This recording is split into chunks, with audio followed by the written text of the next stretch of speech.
optimist, you could argue. And, just the interrogation of the optimist would be, what do you think the future is actually going to be? I mean, 100 years ago, you could write some sort of Dick Tracy kind of nonsense that, someday we'll have flying garbage cans and, watches that you can see people on. Whoa, yeah, that'd be so cool. And then, when you're actually there, you say, oh, maybe it's not so cool after all, right? I mean, look how the video phone kind of just failed entirely. I mean, people just texted each other instead. Well, I mean, that's totally an overgeneralization. There's obviously things that we have that are cool now that some people that get bored easily might say they're not cool, but I still think they're cool, and there's obviously going to be awesome stuff in the future. So I don't think that's an entirely great argument. But as long as there's this hideous suffering somewhere on the planet by animals or humans, well, it's not going to be worth it. Things like Skype, go bust, so to speak. So all of this promise doesn't really come down to anything. So this whole idea of what do you? Well, it does come down to something, but it's just still not meeting the minimum requirements. And who knows if it ever will. Think the future's going to do that's going to be so spectacular? I think it's going to really... I think he's about to make the point, I'm guessing, too. He's probably going to say, well, even if we get this for our humans, then the animals are still suffering, and that's the point. That's what I agree with. Write a better story than Shakespeare already wrote. It's going to, but what is it going to create? What kind of dildo is the future going to make? It's going to be worth it. That somehow is going to enhance or make existence so benign and simple, and painless. And unfortunately, with the way this guy talks, I'm going to have to set this as adults, 18 plus or whatever. Not that I think that I should have to, but I'm working within an environment that I have to deal with that. Spectacularly gratifying in some way. It's just not a reasonable argument. Just because you know how mundane and tedious life does get. And once the big surprise is over, okay, once you've, you're not a virgin, it's a different world, right? I mean, it's okay, but it's not the same. Once you realize that getting, there's something that goes on psychologically, that not having is somehow more compelling.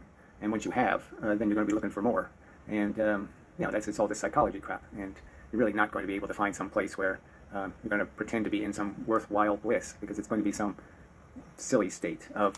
Well, I as someone who can maintain the state of very positive attitude and happiness and taking joy in things that I do, I kind of disagree with that, but...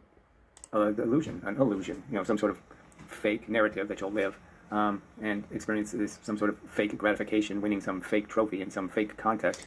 Yeah, it is fake, but it feels real. It's kind of like his argument. I don't know if he was saying it in this video or another video, but there's pain, and then which is bad, and then there's pleasure, which is good. That's what he says. I don't necessarily say that, but I mostly agree.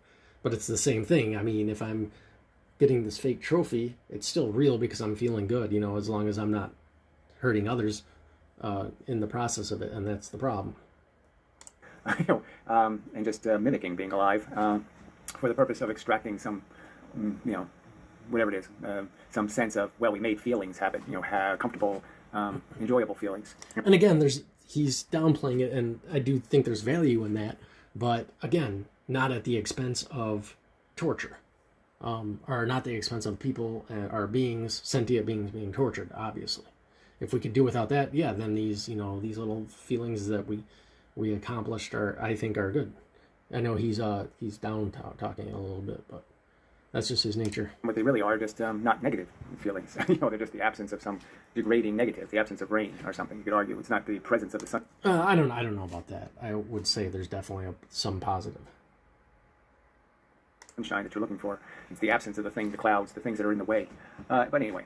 I don't like that analogy either, because I prefer gray days to sunny days because the sun hurts my eyes. Yeah, it just doesn't seem it's not a decisive thing. So it's all of this arrogance from people that it's worth it, when they're playing with something like torture. So they got torture on the table, and they're saying, I'm going to make torture justifiable. And this is my counter-argument, is that, we'll live some kind of better life in the future. Exactly, and he's absolutely right there. That's not necessarily a good argument. Our technology, Oh, yeah, I think he's going to get to it. What are you going to call it? A nuclear, a nuclear dildo, one that, warp drive or something, some kind of, it's going to have some sort of, that's going to make it worth it, that you can defend whatever it takes to get to that point.